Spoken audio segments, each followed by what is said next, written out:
Ito yung in-order ko sa Shopee.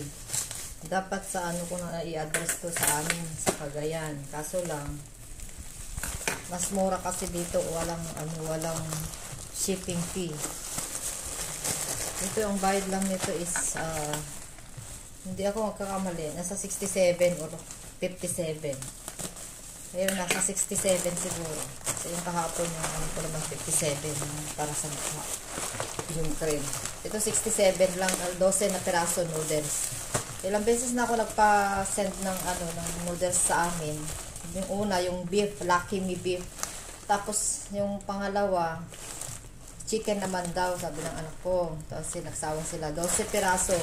Ito naman payless. Nakita ko siya na mura. Tapos lalong napamura ako kasi dito ko siya pina-address dito sa Manila din. Eh walang shipping fee, 67 lang. 12 na piraso. Parang 5 pesos na lang. Gusto ko na magluto kasi gutom na ako. Katatapos ko lang kumain yung sinangag saka isda na trito na kalahati saka yung gulay na kamote. So ang dami guys so iuwi ko to kung sa Cagayan, kung matutuloy ako uwi sa Cagayan.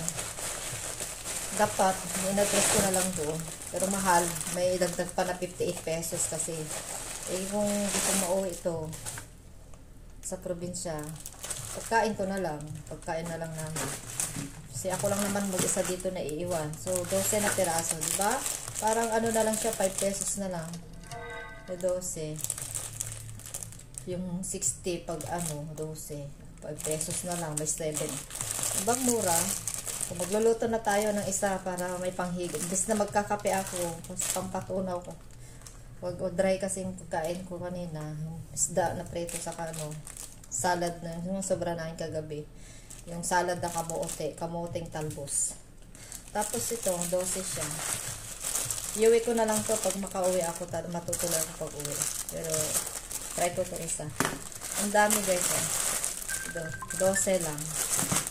So, bye-bye na guys. Magluluto.